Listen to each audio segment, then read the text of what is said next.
मित्रांनो, तुमच्यासाठी आनंदाची बातमी. महाराष्ट्राचे मुख्यमंत्री देवाभाऊंच्या लाडक्या बहिणींसाठी खुश खबर आली आहे. कारण लाडकी बहीण योजनेच्या लाभार्थी महिला ₹2100 कधी मिळणार याची तारीख आता जवळपास निश्चित होऊ शकते.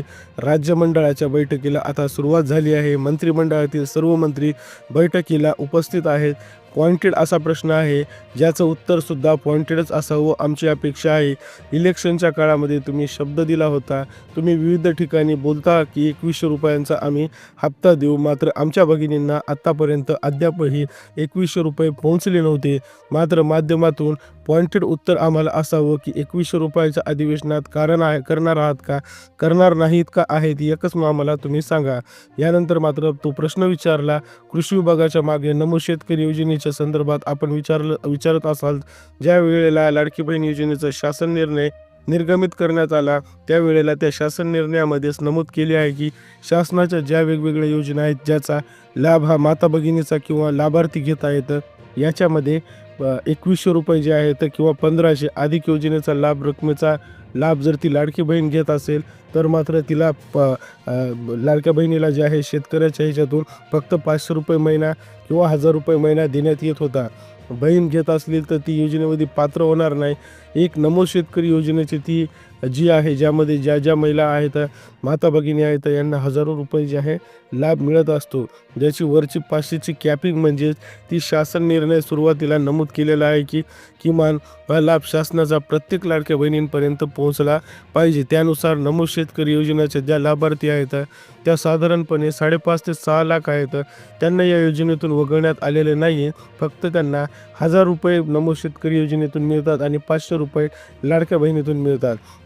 आपल्या लाडक्या बहिणीला योजनेच्या माध्यमातून मिळत असताना त्याच्यामुळे त्या संदर्भात कुठलंही वगळण्यात आलं नाही. 2025ला जो आकडा आहे, जे काही आपल्याला आपल्या लाडक्या बहिणीचा 1.5 कोटीचा भेटतो किंवा सव्वा 2 कोटीचा भेटतो, या माध्यमातून अशाच पद्धतीने अफवांचा इथून असलेला कुठल्याही आमच्या विभागाने किंवा शासनाकडून आजपर्यंत तशा पद्धतीचा आकडा दिलेला नाही. अध्यक्ष महोदय, माझे अध्यक्ष महोदय रोहितजी, मी तेच विचारतो अध्यक्ष महोदय, माझे अध्यक्ष महोदय माझे 3 स्पेसिफिक प्रश्न मंत्री महोदयांना आहेत, तेच विचारतो. आणि मी तुम्हाला लाडक्या बहिणींना कोट करतो. आता तेच विचारतात की ₹2100 काय झालं? ₹2100 तुम्ही बोलले होतो, मला बोलू द्या. ₹2100 तुम्ही कधी देणार?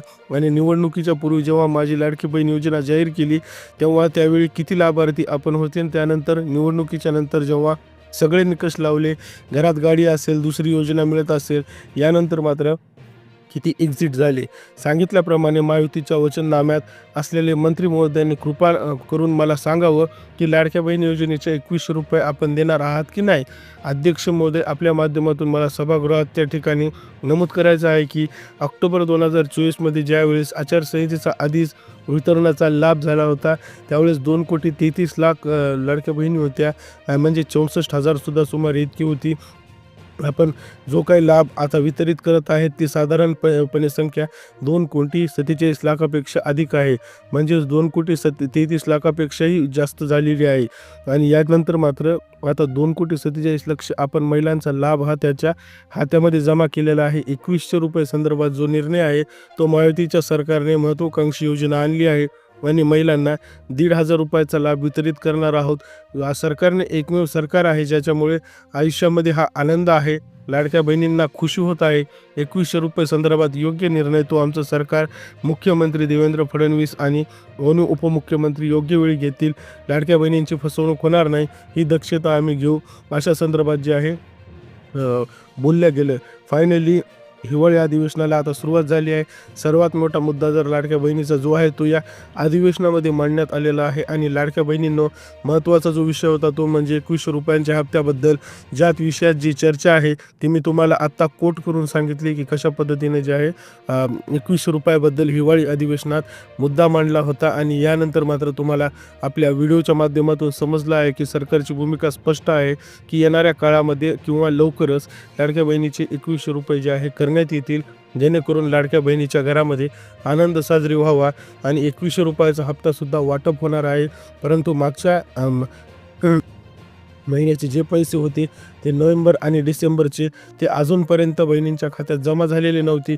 आता तो सुद्धा मुद्दा टाकण्यात आला. मात्र आपल्याला लक्षात आलं की जी-आर निघालेला होता आणि जी-आर निघालेला असल्यामुळे नोव्हेंबरचा हप्ता आता खात्यात 2 दिवसात पडायला सुरुवात होणार आहे. तो बहिणींनो, ₹2100 मार्ग मोकळा झाला आहे. 1 ते 2 महिन्यात ₹2100 खात्यात पडतील.